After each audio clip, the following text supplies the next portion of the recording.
Meron tayong papanoorin ngayon. No, mag-react ka na lang. Reading the Bible might not be as important as you think it is. I know that this sounds like blasphemy, but hear me out. Historians say that at the best of times, only 10% of the early church had the ability to read. This means that when Paul would write a letter to one of the early churches, the entire congregation would gather around the one or two people who actually could read his letters. Which, incidentally, might be the reason why Romans 10 verse 17 says that faith comes by hearing the word of God, not reading. So why is this little insight meaningful to us today? If you feel like reading your Bible by yourself is a little bit challenging, know that the early church didn't put the same emphasis on reading your Bible in private as we might do today. What they did, however, prioritize is meeting together in community in order to reflect on the word of God together. Okay. So, anong comment mo doon, Pastor? Shiner mo yan.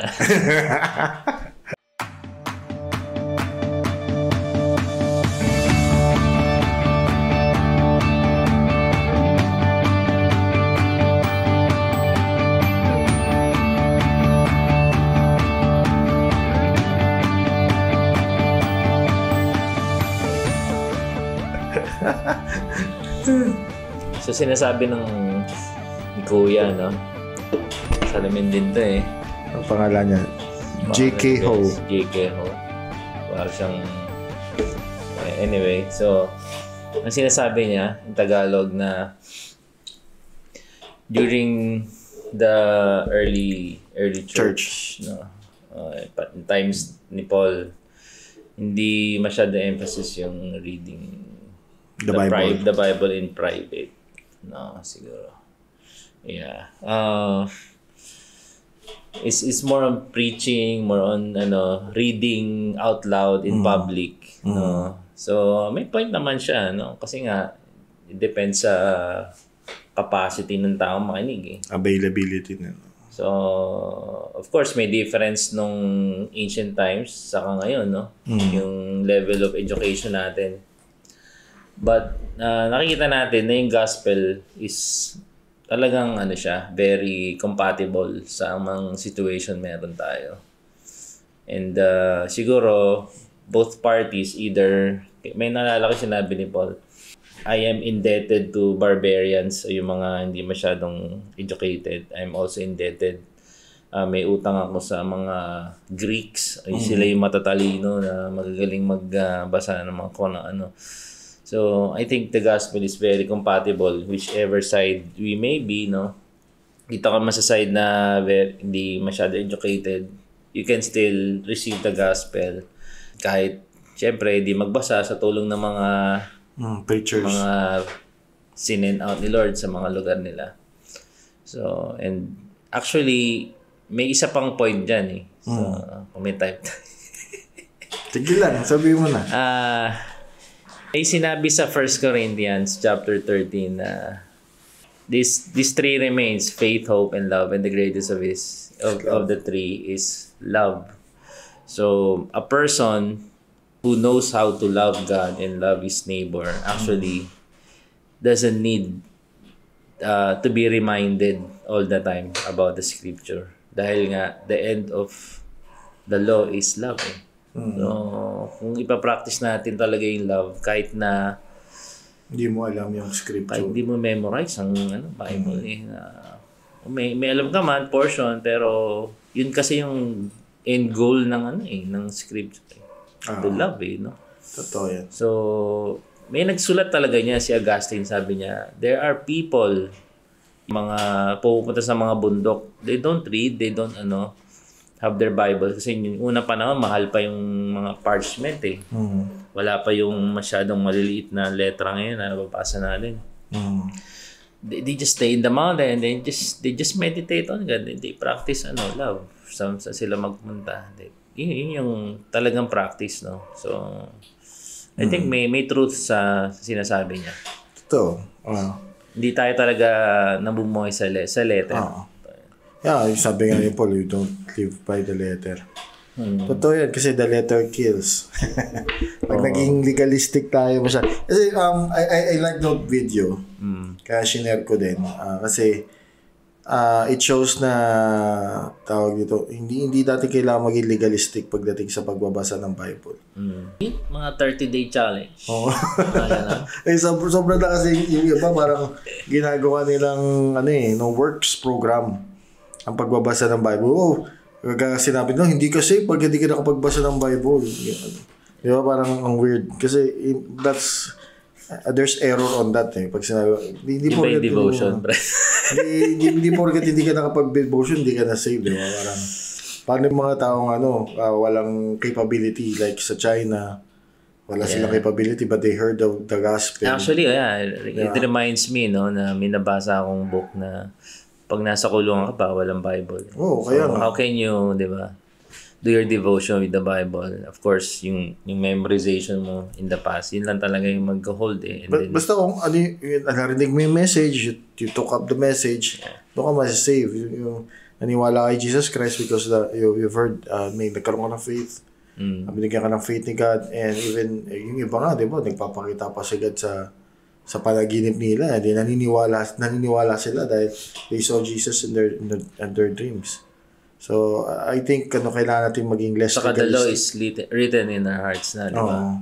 In the New Testament. Yun yung sinasabi ko How about those people na hindi nakakita ng Bible? Di ba? They have the creations with them. They have walang excuse. Even the Holy Spirit is with them, convicting them sa sins nila or sa leading them na papunta kay Christ. And later on, malaman nila yung pangalan ni Christ. And they could put their faith on that. So, kaya siguro as Christians, let's be less sa yung iba nagagalit pa, wala kang dalang Bible, simbahan, no? Bawal yan. Sa cellphone lang yung Bible mo, bawal yan.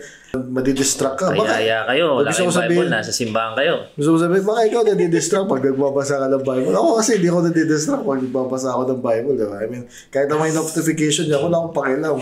Pero, pag nagbasa ng Bible, basa lang. I mean, yun kasi inisip nila parang everyday kailangan mo magbasa ng Bible. Sinasabi nila. O ba, maglakad sa kalsada, walang hawak na Bible. Or, punta sa mall, walang. I mean, let not be legalistic sa pagbabasa ng Bible. Kung nagbabasa ka nga lagi ng Bible pero di mo naman ginagawa. Pwede rin ma-abuse talaga yung na yun baliwala. Di ba? Kung nagbabasa ka ng Bible pero di mo naman siya ginagawa, baliwala. Para saan ba yung pagbabasa mo Totoo yan. Yun na naman gawin yung iba, minsan lang makarinig ng Bible pero sinapuso nila. Yeah. Then faith comes and then the change comes. That's what's important. Let's not be legalistic on that. Para pag hindi ka nagde-devotion every day, di ka na save. Ang weird mo naman. So, works program pa rin ang bagsak doon. Anong kala mo? Salvation is offered because nagbasa ka lang ng Bible. Yeah. So, hindi ganun. Hindi ganun kasimple si Lord. God makes ways para masave ang mga tao. Okay. So, yun. So, ang topic natin ngayon ay about sa iba naman, about tithing. So, welcome nga pala ulit sa Malayang Podcast. Hello. Ako si Brother David. Kasama ko si Brother Edmond. Ang topic natin ngayon, question, kaya bang mabuhay ng isang pastor na walang tithes? Or kailangan ba talaga may tithes para masustentuhan ang mga pastor? Para maligtas. Ang dami, no? Kailangan ba mag-tithes para maligtas? Alam mo to, pastor, kasi ikaw din naka-discover na ito. Una-una, ako paniniwala ko, no? Kung meron kayo ibang paniniwala dyan, pwede kayo mag-comment. Your opinions are very welcome sa ating page. And we respect your opinions, pero this is what we believe. So, at we believe na ito yung truth. Pero kung ayaw mo tanggapin, makikinig ka man, or kasi madami mag-react dito Okay. So, pinag-usapan natin, Brother David, yung first natin, di ba? Yung about the truth. Yung truth. Di ba? So, siguro truth will set you free. Yung mga nakarinig, so nalaman natin na hindi lang pa porket sinabi sa Bible, yun na talaga yung katotohanan ng lahat. So, we have to really alamin yung kumpleto, huwag yung isang part lang. Search out ng talagang parang yung absolute truth. No? So, ang alam natin, diba, tayo nag-umpisa kay Abraham sa Bible.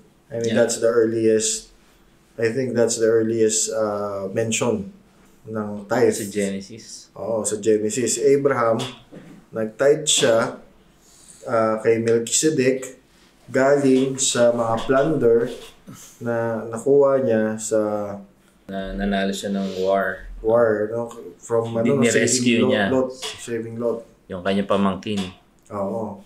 So, Anak-anakan. 10% na yun, binigay niya kay Melchizedek, which is the pre-incarnate Christ. Siya yung the king and the high priest ng Salem.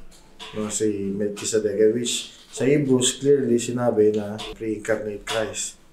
So, alam natin yon. Yun yung unang mention. Pero, isipin natin, ano nga ba talaga binigay ni, it didn't, kumbaga, pagka tinignan na kasi natin yung Bible, kulang-kulang, di ba? Hindi naman sinasabi na every month nagtatithe si Abraham. Hindi rin naman sinasabi every year nagtatithe siya. Ang sinabi lang doon, isang beses. Nung nakita niya si Melchizedek, may plunder siya, binigay niya yung 10%. And hindi niya, ang tithing kasi, tithing ngayon, ang ina-apply ng mga pastors ngayon, tithing is yung increase mo, dahil nga daw sa plunder, increase mo, ibinibigay mo. Pero hindi naman binigay ni Abraham yung kita niya sa mga ships niya, yung increase niya from the yung farm niya or anything. He just gave what was he took. During that time. So, ano bang plunder, Pastor, para bawal na palabas lang? Plunder. Actually, it's parang patas siya sa war every time na. Siyempre, kung ikaw yung mananalo, Kaya kukuha ng lahat loot. ng ari-arian ng So, basically, loot siya, loot. Diba? Kung ano yung natira sa war, kinuha mo. Diba? Kasi natalo mo yung lugar, nasakop mo, sa'yo yung loot. Yung anything na makuha mo, like yung mga armas, ginto, ano pa ba, yung sandata, loot na yan eh. Diba? Parang kung nag-Ragnarok ka, computer games, nakapatay ka ng pouring, so yun na. may loot. Yeah, very kung pag-usapan natin ngayon yan sa modern time natin, very primitive yung yung nila, yung unang panahon talaga. Let's face the fact na we cannot apply that in our time ngayon, no? So mahirap dahil nga it's a very long time. So parang kailangan makipag-war ka para makapag-tithes ka. So, di ba? Yeah, actually na-apply sa lahat yan, hindi lang sa war, kundi nung time na ang Israelite naging slave sila sa Egypt. And then syempre wala silang alam na law, no? Mga slaves walang kalam-alam yan eh. So paglabas nila sa Egypt, sa Sinai, nagbigay ng commandments si God. Pero before that, kay Jacob muna. Yeah. Si Jacob muna when he gave the altar. Pero ito, ang kakaiba nito, wala si Jacob. Maganda. Wala si Melchizedek eh. Wala si Jesus pre-incarnate Christ, no? Time na yon. Pero ginawa ni Jacob, nag-offer pa rin siya ng tithes niya dun sa altar na ginawa niya, which is ngayon, alam natin, the Holy Mount, sa Jerusalem, yung altar na ginawa niya, nag-offer siya ng tithes. Isipin nyo, kung nag-offer si Jacob ng tithes nun, sino kumain ng tithes? Wala, di ba? Sila din. Most probably sila din. Kapag nandun siya sa altar, nag-stay siya dun sa altar niya, sa altar ni God na ginawa ni Jacob, na chinose ni God yung lugar. Yun yung di ba, nanaginip siya. Tama yun? Tama ba? Nanaginip na rin. Na, di ba, naglaya siya, parang pinaalis siya sa bahay. Pinapunta siya sa kamag-anak niya para mag-asawa na siya. Wala siyang kadala-dala, siguro malungkot siya no? And then, nakatulog siya. At nung pagtulog niya, nanaginip siya. Na mayroong ladder na umabot sa heaven. Yan. Pagising niya, sa kanya sinabi, yung word na yun na, Lord, I will give you 10%. Di ba? So, pero, tithes. If you will, bless me, di ba? sa ito, nakita ko, title Jacob. Yeah, maganda yung yung lesson. Actually, it's a pledge, no? It's a pledge during that time. Oh, totoo. Kasi nga, walang-wala siya eh. Sabi niya, I will give my tithes to you. If you will bless me and help me return to my father's land back. So, yeah, walang sinabing doon every week or month. Para din kay Abraham, di ba? Parang... Pero, ayun nga yung point doon. Yung binigay ni Jacob yung tithes, sino nang kinabang? Yeah, that's a good point din. No? I mean, bigla na lang pababa si Lord. Kukunin ni Lord yung Yeah, that's a good thing din. Siyempre, pero makikita natin sa commandment, ang nakikinabang din pala ng tithes is yung nagtatithe. Kung papansinin mo doon sa Deuteronomy 17, you use the tithes to buy the foods that you want. Para pang celebrate habang nasa temple ka. Sa pag ginagamit ngayon mga tithes, Brad? Kasi ngayon ginagamit lang nila sa pera ng pastor. Yun lang. Parang puro sa lang no? Sa pastor lang. Puro sa kay Lord lang daw eh. Oo. Ewan ko sa iba, siguro yung minsan. Well, kung if you will be, kung very strict ka, actually, kalat naman no? Kalat naman niya sa buong mundo. You will be very strict. Okay? Magtatanong ka, bakit laging binibigay lagi lang sa pastor? No? Kaya nga eh. Bakit sila man talaga ang may karapatan sa tithes? Hanapin ko lang yung Kung magiging strict tayo about tithing, na hindi naman dapat. Hindi naman dapat so, pero ang point natin doon, ito yung pinanggalingan ng tithing. Dito nagsimula. Yan talaga yung sinasabi ng scripture. Ng scripture. Dito nagsimula. Leader. For the pastor. Sa mga Levites nga eh. Pero pagdating sa Deuteronomy naman, ito yung nagpamulat sa akin na Tithe ba o 10? Tithe. Mapapansin niyo, yun nga, 10% na katulad ng sabi, it's kind of like a pledge, no? Pledge niya. Pero ngayon, nagkaroon ng commandment ng tithe. Kasi dito ginagamit ng mga pastors. Sabi, hindi nanggaling sa law ang tithe. Hindi nanggaling. Nanggaling yan kay Abraham.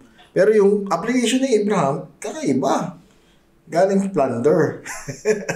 Galing plunder, hindi naman galing sa flock niya, hindi naman galing sa ari-arian niya, hindi naman galing sa magaling sa loot. So, ito naman kay Jacob, it's sabi ni Jacob, it's a 10th. Pero it came from binigay niya sa mount. Nilagay niya sa mount. Most probably, kinain din niya kasi I believe ito sinabi sa Bible na when people come 14:22, no? You must set aside a tithe of your crops, 1/10 of all the crops you harvest each year. No, bring this tithe to the designated place of worship, the place the Lord your God chooses, no, for His name to be honored, and eat it there in His presence. Kaya niniwala ko yung tithes ni Jacob, kinain lang din nila. Kung saan nag-worship. Kasi chinus ni Lord yung place na yun to worship. Case, in their time, sa yan. Kasi future ang words dyan no? Future tense Wala pa sila sa lugar na sasabihin ni Lord sa kanila. No? So, pero madala pa kung babasahin natin, it's actually Jerusalem. Jerusalem. Yung temple. So, which is kung saan yung tinignan yung altar ni Jacob. Yeah. So, this applies to the tithes of grain, new wine. Pero mo, di ba, I mean, the pastors are teaching us, mga pastors are teaching us na bawal mo kainin yung tithes. Kasi parang yan, kaya Adam and Eve, yung fruit, no, pag kinain mo, kasi same sin ng ang ginawa ni Eve, ang ginawa mo. Oo, no? Parang doon nila in-apply, no? May narinig akong preacher na sabi niya, there is tithe before the law. Ayan, no? Yung sa garden. Yun yung so, pero, forbidden fruit. Bakit dito sa Deuteronomy, pinapakain sa'yo. Yeah, so it shows na talaga error. Hindi nila kino-consider lahat ng scripture. It's just erroneous. So doing this will apply tithes of grain. Doing this will teach you always to fear the Lord your God. Now when the Lord your God blesses you with a good harvest and the place of worship He chooses for you His name to be honored might be too far for you to bring the tithe. No, sabi niya pag malayo daw, di ba? If so, you may sell the tithe portions of your crops and herds and put money in the pouch and go to the place the Lord your God has chosen. Pag malayo ka dun sa place of worship na chinos, which is in the temple, kaya nga di ba, kaya may importante yung temple and how we will apply it today. Yung temple, gawin daw, i-turn daw sa money yung tithes niya kasi flocks yun flocks, herds, yung crops, kung ano yung pinagkakitaan mo.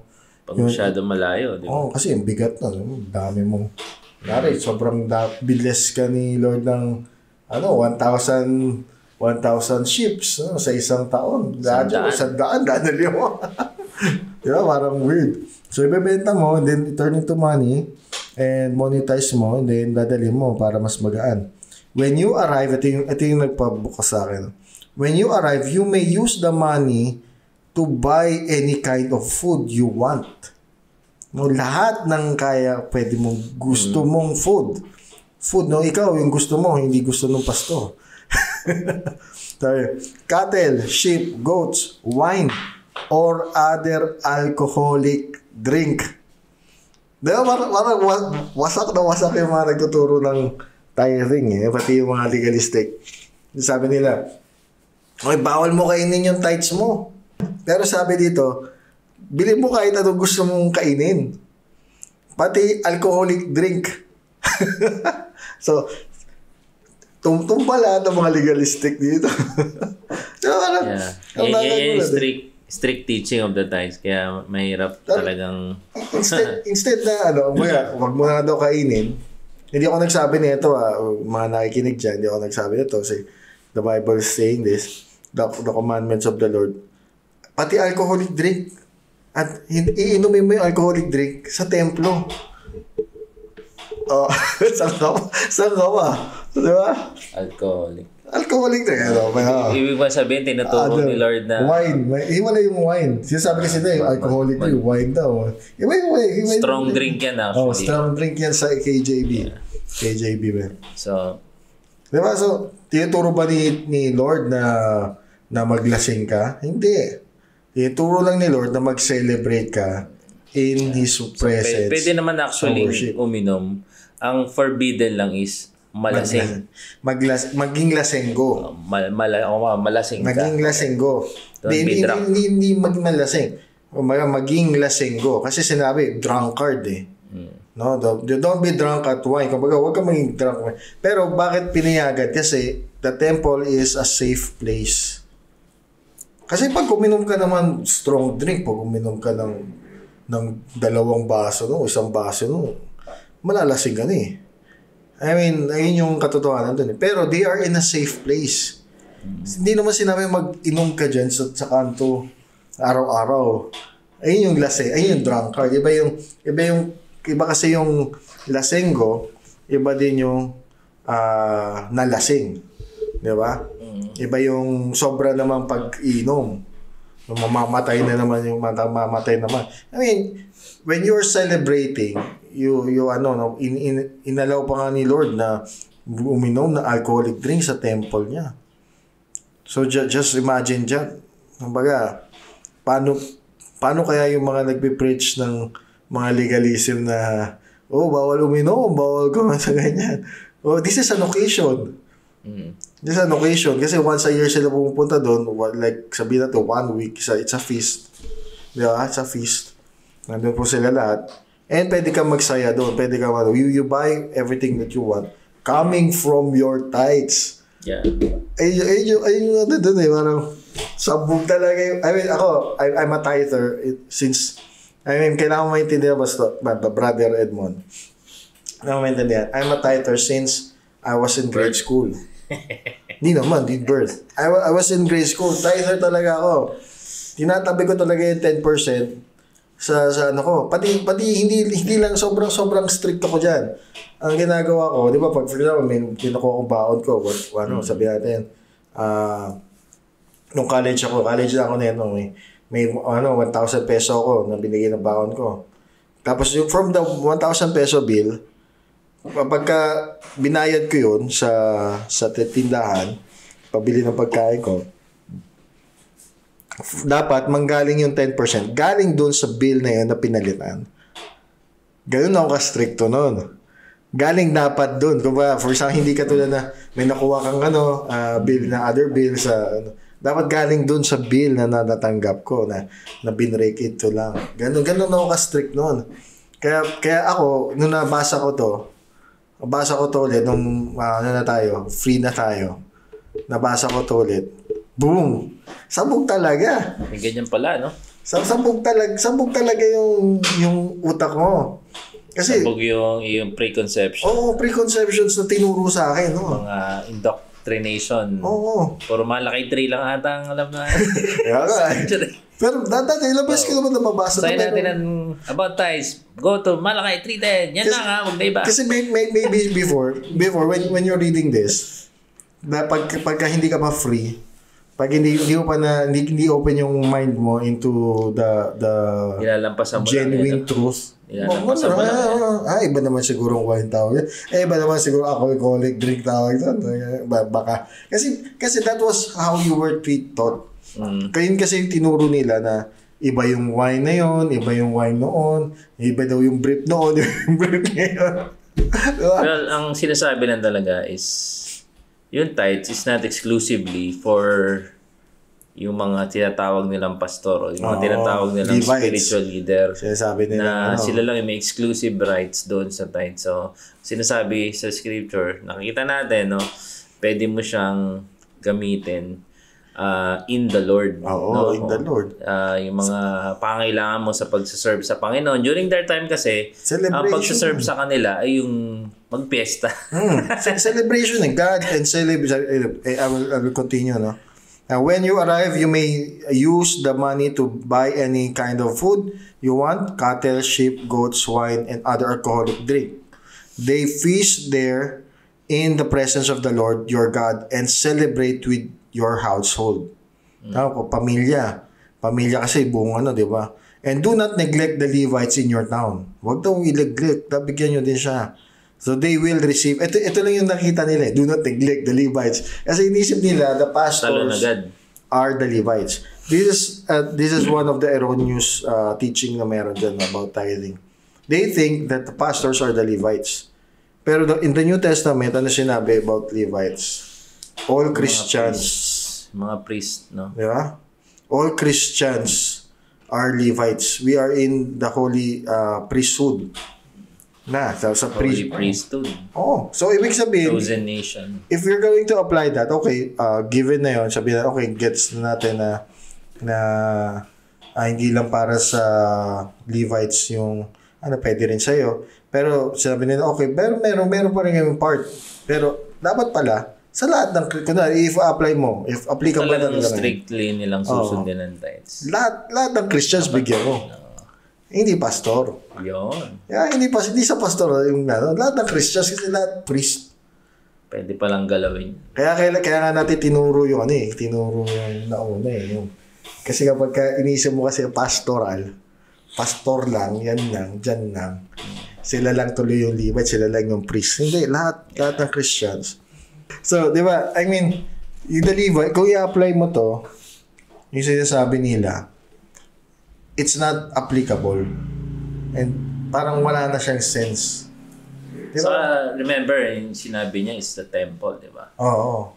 Wala na nga sense. I mean, doon pa lang, sabihin yung temple sa Jerusalem. Pupunta ka pa dun sa temple bago. Kasi iniisip nila ngayon. Brad, di ba yung ano? Ha? Yung may temple natin ngayon, yung ano? Yung simbahan. Ayan na, dun, kaya nakikita mo na kung sa nanggaling na itong mga revelations, no? Kasi when you open this up and you realize mali yung erroneous yung sinasabi na tithing, it will collapse the others. It would open up a rabbit hole na makikita mo walang sense yung mga doktrina na mga tinuturo nila sa church. Ito na dito, erroneous doctrines talaga na it sounds good, it sounds true, it sounds pleasurable. Sabihin na, nasa Bible na. Logical. Kasi it sounds nasa Bible, pero hindi talaga. I mean, it would just collapse yung modern Christianity ngayon. So parang sinasabi mo, Brad, ginamit lang nila yung teaching. Pero hindi naman talaga nila in-apply yung tamang application. Kumbaga, ginamit lang nila para ituro yung kanilang... They would para kumita, hindi naman kumita, para masustentuhan sila at magawa nilang mga gusto nila. Ayan, so, katulad nun, kaya ang question ngayong topic na to is, do pastors need tithes talaga para mabuhay? Hindi naman Hindi ka pa umabot sa malaki. Hindi ko lang tapos na tayo dyan. Baka mamay part 2 na lang natin doon. Tagal nata na. So anyway, tithes. So actually, yun nga maraming complication kapag in-apply natin siya today. So dahil nga alam naman natin, yes, nasa Bible siya, Pero as a teacher or as a believer, naniniwala kay Jesus, syempre, makikinig tayo sa teaching ni Jesus. Okay? Dahil si Jesus talaga yung nagbigay ng law, the commandments, ever since, And kailangan yung application natin sa scripture ay manggaling sa Kanya. So, hindi pwedeng just take it as face value. Nakita mo si David, nag-asawa ng 3, mag-aasawa ka rin 3 kasi... Like for example, ito doon, yung sa qualification nung Deuteronomy 14 pa lang yan, hindi pa natin sinasama yung iba pang law talaga about tithing or yung yung sa foreigners, sa mga sa poor, sa widows and all that, di pa natin sinasama. Kunwari, sabihin natin, for some reason, sabihin natin, yun talaga yung kailangan talaga natin apply yung tithing. Sabihin natin kailangan natin apply. It doesn't really make sense. First, we are Gentiles and we need to go back dun sa temple every year. Yeah, kasi may temple na kumbaga hindi lang sinabi ni Lord mag-tithe sila Hindi. Sabi niya, ilagay mo yung tithe sa pipiliin kong lugar. Yeah. It's really Which is the temple. Sinasabi ngayon nila, may storehouse. Yung storehouse is what doon mo nilalagay yung tithe sa storehouse mo when para makatulong doon sa community mo.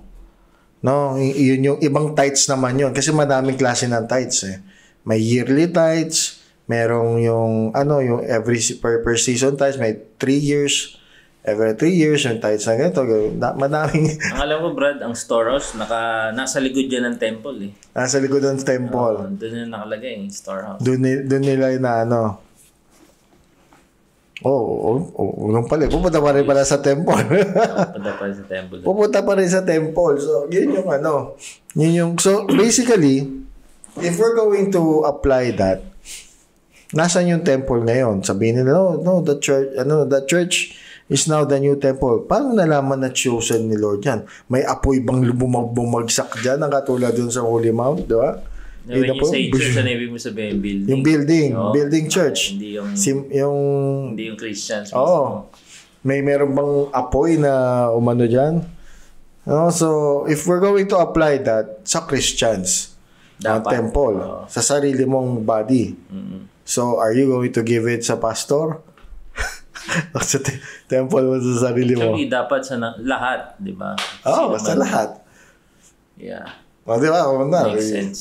Oh, 10%, okay, tatabi ko 10% ko para sa akin, para sa... That would make sense. Pero ngayon, ang ina-apply nila, sinasabi nila, yung building, yung temple, which is not a temple ni God. That's just a meeting place ng mga Kristiyano na ginawa lang na they label it a temple of the Lord, which is very wrong kasi pag gumagawa ng sarili mong temple ni God, I mean the Bible is very clear. We cannot the temple of the Lord cannot be built by human hands. Yeah. I mean lalo na sa New Testament. It cannot be built by human hands. Kaya nga ang ano nun bakit isang temple lang ginawa ni David? Isang temple lang ang ginawa pala ni Solomon. Isang temple lang ang pinlano ni David.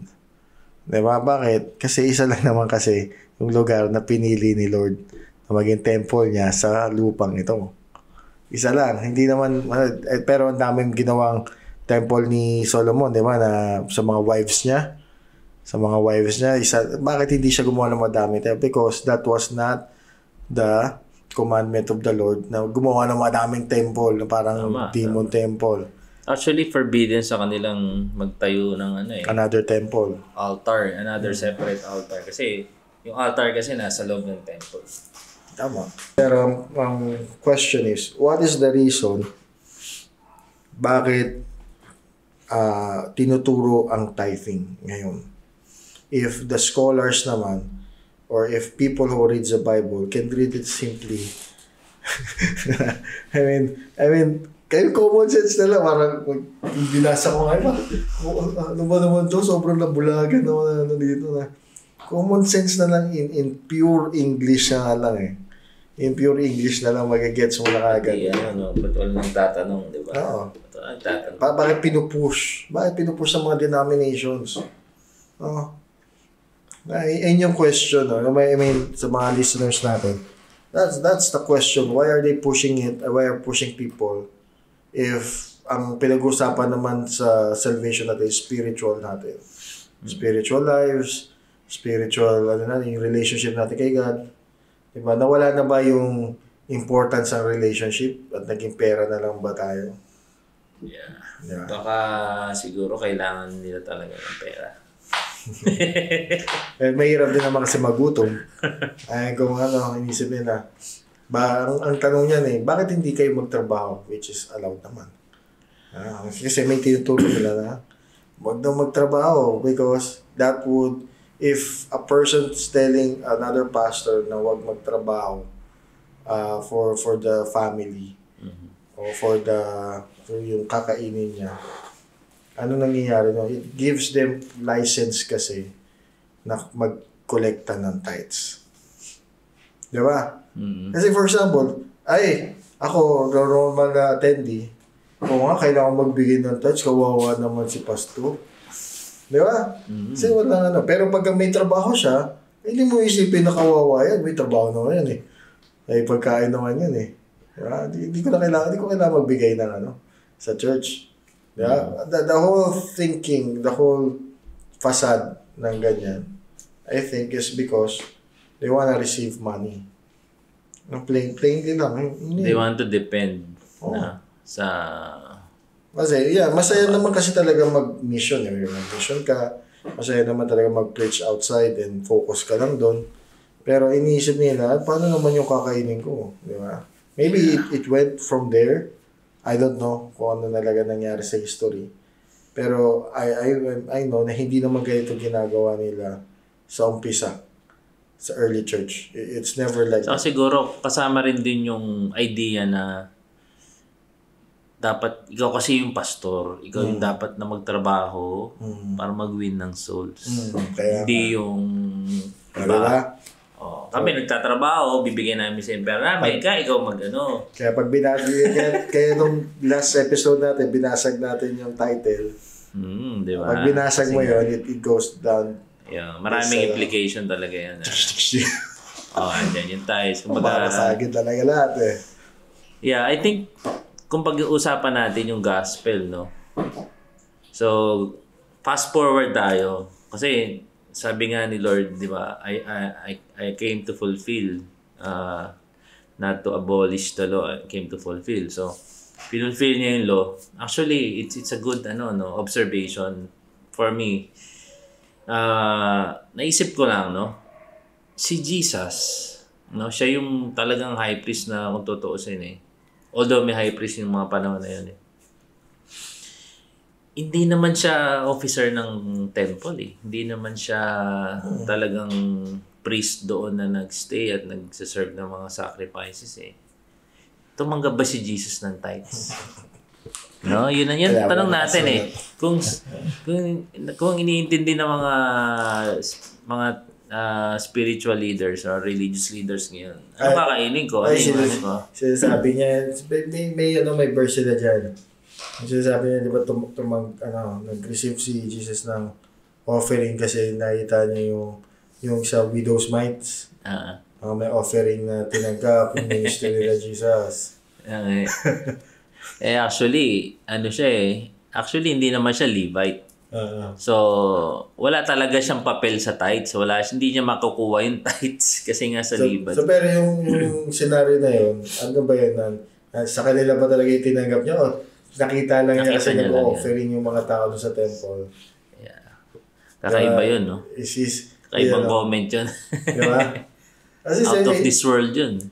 Ayun yung sinasabi nila. Position nila, no? Position nila na Jesus nag-offering. Nag-offering siya doon. Tumanggap si Jesus, tinignan nga niya yung widow's mites eh. No, wala sinabi doon, tumanggap siya.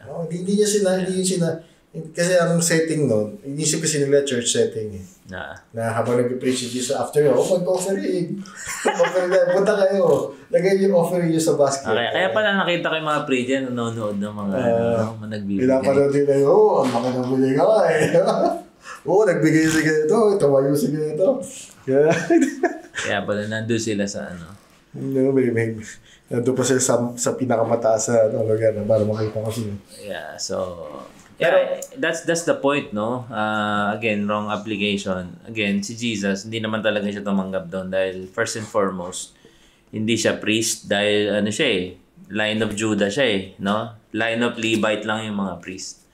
Kaya nga kailangan magkaroon ng bagong priesthood. So, siguro magandang isipin natin para hindi ma-depress yung mga pastor na makikinig sa atin. Para hindi kayo ma-depress, tingnan natin si Jesus. Paano siya namuhay? Paano siya naging successful sa kanyang ministry, no? In spite na hindi siya tumatanggap ng tithes. Pero hindi ibig sabihin, hindi siya tumatanggap ng blessing. Tumatanggap siya. So, but walang kalakip na pressure o kailangan na mandatory na 10% kailangan. Kung hindi, magagalit ako sa inyo or what. You can still receive an offering. And at the same time, kung wala talaga nagbibigay sa'yo, for example, kailangan mo pa rin mag-work. You can work naman, I mean, hindi lang pwede si Jesus ba sa tingin mo nag-work, bro? Hindi naman kailangan, hindi naman kailangan employee ka eh. Tanong ko lang, si Jesus ba nag-work? Nag-work? I believe so. Hindi siya sinabi sa Bible. May sinabi. May sinabi ba? Hindi ko alam, wala. Nabasa mo na. Ano yan? Di ba nung time na sinabi ng mga temple officer, nagbabayad ba ang teacher mo ng tax? Ng temple tax or something? Sabi ni Peter, no. Sabi ni Jesus, no? Nakasalubong siya ni Jesus, sabi ni Jesus sa kanya, Peter, what do you think? Saan kumukuha ng tax ang hari? Sa mga stranger or sa kanyang mga anak? Sabi ni Peter, so stranger po, hindi sa anak. So ibig sabihin, exempt na ang mga anak. So, pero sabi niya, para hindi sila ma-offend, pumunta ka doon sa dagat, mingwit ka, kaya at yung unang isdang makuha mo, kaya buksan mo yung bibig at ipambayad mo doon yung ating tax mo. Tax mo saka tax ko. Okay? So, ibig sabihin, meron siya nakikita. So, ibig sabihin, si Jesus, bagamat hindi siya gumawa ng work, no? Para siyang nag-utos, naging business, naging partner ni Peter. Oh, mag-work ka muna doon, kumuha ka ng isda. Di ba? Pero yung nakuha ni Peter, higit pa sa value ng isda ng kaisa-isa na yun. Pero ang tanong ko Yan, ang tax ba nun based doon sa income nila or sa ano? may ano lang, parang fix yun eh. Para mandated na Fix may parang isang sheka, something like every parang isang every month. once a year lang I think once a year lang siya. Hindi siya yung ano. Mandated. So I think ibig sabihin kumuha si Jesus ng funds based on sa work, 'di ba? Kasi nga alalay niya si Peter. Siyempre, utusan niya yung alalay niya. No? Hindi naman niya kailangan gawin yun. Hindi naman siguro alalay. Disciple. Disciple. Tawag maalalay. Alalay. Para slavery yun. Hindi naman. So, yeah, di ba? Di ba? Makes sense, no? Na it's still work. Hindi siya humingi sa mga tao. Hindi siya humingi doon kay Mary. Hindi siya humingi kay So, nag-work silang dalawa ni Peter ang partner. Si Jesus yung mastermind. In-implement ni Peter yung plan ni Jesus na mag-work doon sa at that certain time. So, hindi natin alam kung may iba pang instances na inutusan sila ni Jesus. Oh, gawin niyo to. Ganyan. May pera to. Sige, buta ka. No? So, possibly, na hindi lang siguro na-emphasize na si Jesus nagsa-sideline pero hindi lang yun ang source of income niya. Marami siya. Merong nagbibigay sa kanya yung mga pinalaya sa demonyo, pinalaya sa demonyo, si Mary Magdalene, sino pa, yung si Chuza, yung asawa ni Chuza, something na sumusuporta rin sumusuporta sa kanya with apart from the tithes, no? Dahil nga hindi sila allowed din. So, hindi siya 10%, but it just shows us, ito yung new covenant support ng mga magsuserve sa Panginoon. Hindi siya dependent sa fixed tax na 10%, no? Kasi, it is a lot of ways. Maraming ibang ways, hindi lang iisa. So, kaya siguro yung mga nasanay sa tithes. Kaya sila naka-high blood. Kasi doon lang sila umaasa. Oo, dahil isa lang yun. Tapos titirahin mo pa. Siguro yun yung magandang i-react natin na video next time. I-react natin yan so, hindi naman tayo against sa masuportahan yung servant ng Panginoon. Tama? Hindi naman tayo against doon eh. Actually, we are doing a favor sa kanila. Una, para makalaya sila sa bagay na yun. Kasi inisip nila, hindi ako pwede magtrabaho. Pangalawa, para hindi ma-abuse yung mga tao. Di ba last time, pinag-usapan natin, binasa pa natin sa letter ni Paul, bakit di siya tumatanggap ng mga blessings sa mga kongregasyon? Kasi nga, ayaw niya ma-abuse yung tao. Kahit right niya yun, no? Kaya alam ko ba? No? So, yun yung isang natin. So, ibig sabihin, may pag-asa tayo. No, hindi tayo tali dito sa system of tithes, system of temple. Tama. We can do a lot of things, no, kagaya ang ginagawa natin ngayon. We work, we serve the Lord. Okay? Kung mag-subscribe kayo, mag-follow kayo, mag-share kayo, baka pwede namin ma-monetize to, di ba?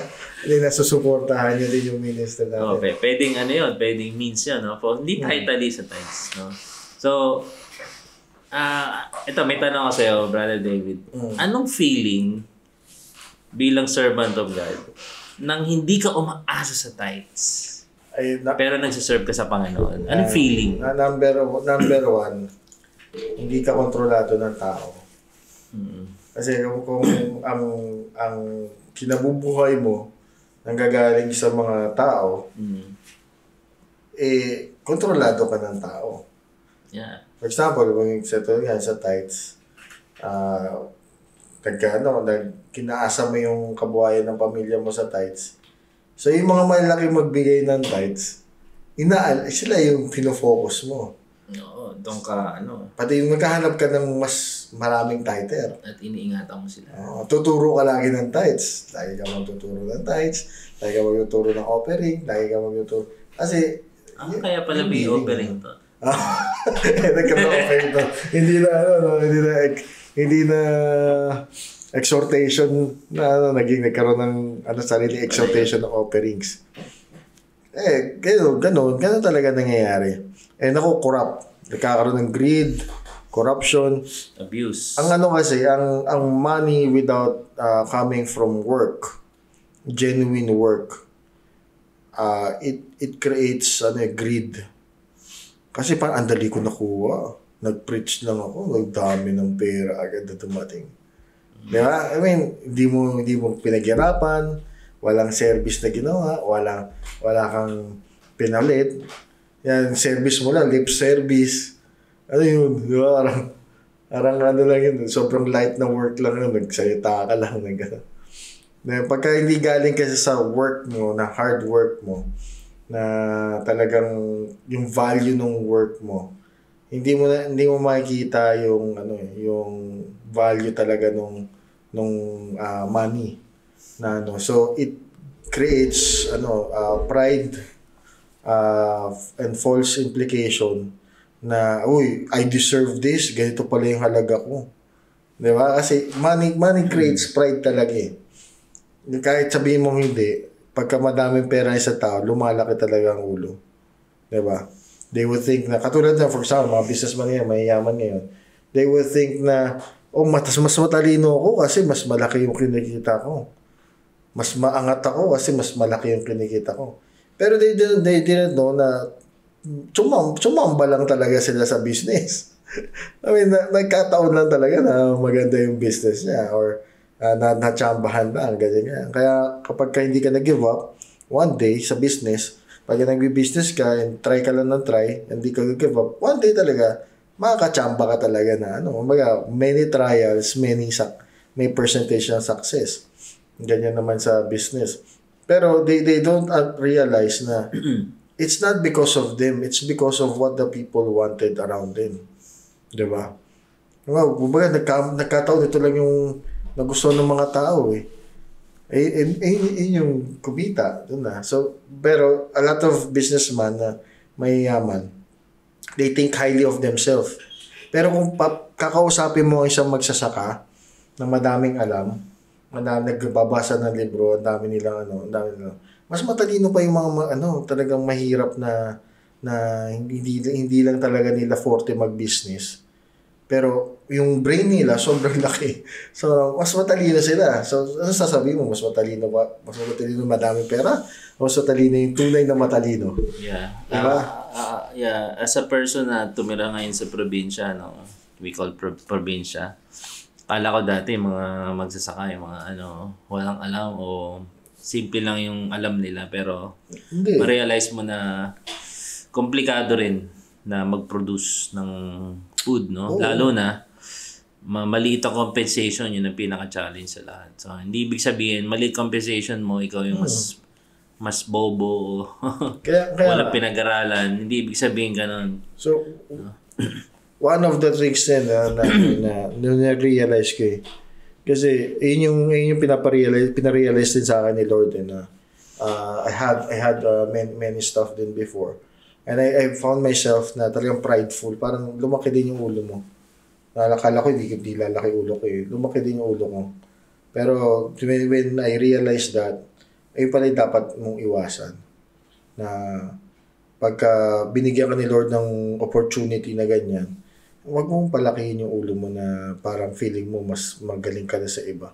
And that what creates dun sa tithes, sa mga pastors. Kasi hindi naman nila talaga, I mean, it's not their own work. Yung para ka nagbudol Example, okay. It's the system it's the system. Parang yung nagtrabaho talaga ng pera na binigay sa iyo is the people. Tapos sinabi mo lang, gusto mo pa mas madaming pera.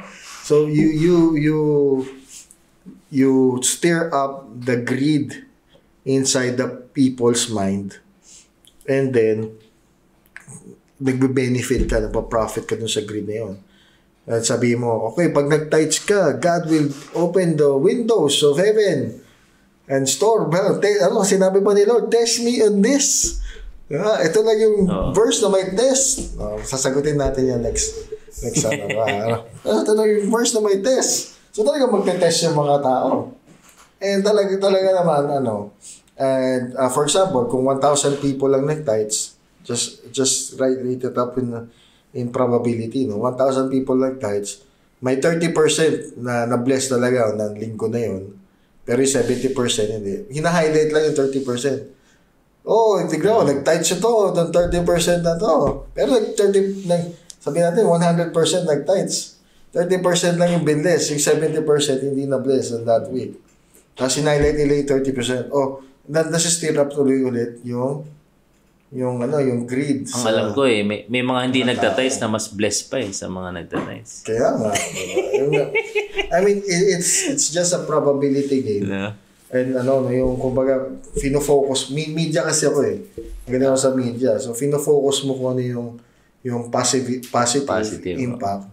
So maraming testimony no? Nagmumukhang legit. Nagmumukhang 100% yung... Maraming ang gumagawa ng ganyan every year, no? Tithing weekend. Tithing once a year.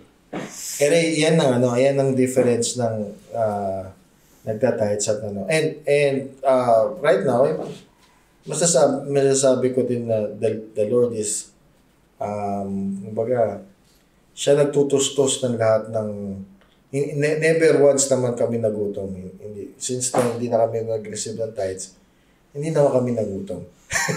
Ayun naman sabi ko, the Lord is still there and talagang lahat ng kailangan namin, binibigay naman. Do you think mas magaan ang feeling pag hindi ka Sobrang gaan. Kasi wala kang pressure sa mga tao. Alam mo, hindi mo niloko yung mga tao.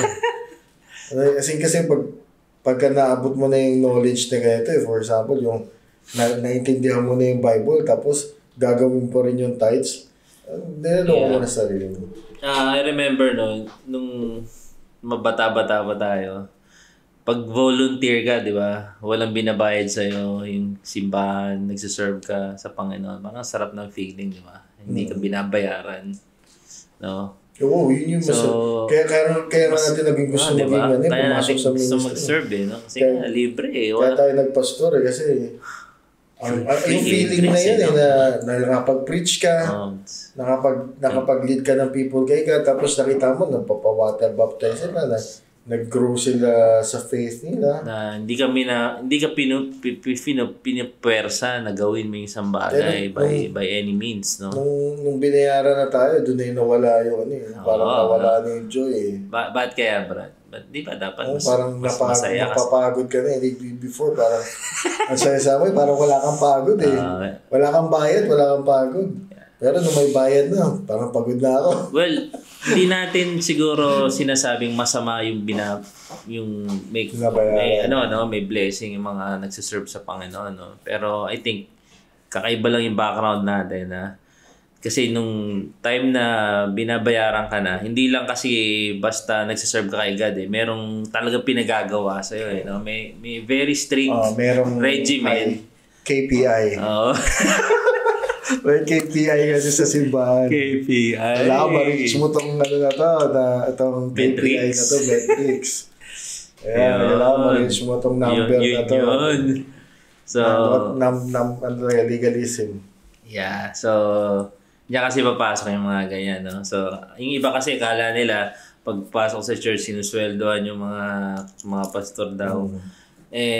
Sarap na ng buhay nila. Hindi, yun yung mga hindi sinasabi, no? Yung mga metrics, yung mga quota, yung mga goals. Kaya yung docket, kaya yung last episode ko hindi napanood yung panoorin nyo. Kasi the doctrine of God's calling to be a pastor ay mali yan. Isa lang ang calling natin, and that's to be saved and to be a follower of Christ. Yeah, actually, kung susundin mo si Christ, lahat ng direction yun is towards serving people. No? Hindi pili ang maglalove sa mga tao Kaya pala dati, ang dali mag-convince ng isang tao magpastor. Ayun para sa akin, sa dati nating pinapasukan nun. Ang dami namin nadalang nagpastor doon, which is cargo ko din yun at konsensya ko din. At I did my part para warningan yung iba. And if they will talk to me, I will still warn them na wag sila dyan, wag kayo tumuloy dyan. I will still warn them that. Pero, ang dali lang kasi, I believe, nakikita mo agad yung mga nagmamature. Nakita mo na, hey, this person, a skill na mag-evangelize, a skill to preach, a skill to teach. Akala ko nun, yun yung trait ng pagiging pastor. Dapat may calling ni Lord. Yun pala, lahat naman pala binibigay, karamihan binibigyan tayo ng gifts of the Spirit. Kasi, yung will ni Lord mag-preach. We are the body of Christ. Para naman you're stating the obvious, diba? Kaya gano'n. Kaya sabi ko nga, lahat sigurado ako, lahat ng matagal ng Kristiyano dyan, once in your life, you have realized na gusto mong mag full-time ministry or mag-pastor. At some point of your life. Siguro yung iba tumuloy, yung iba hindi. Pero, kasi that was the gift na binibigay sa atin ni Lord. Yun lang yun. Ayan, so, siguro, we want to end this. Na 1 hour na tayo. Part 2 nito, next episode, ang natin. Takil natin from yung iba pang verses, Malakayin. Yung para lahat ng questions ng mga viewers natin or listeners, matakil. So, kung meron kayong questions, please text us, comment sa kahit anong social media man yan. Sa YouTube namin pinapost yung mahaba pero pagka pwede kayo mag-message sa Facebook din. So thank you and see you next episode. Basta mo na ako. Bye. Bye.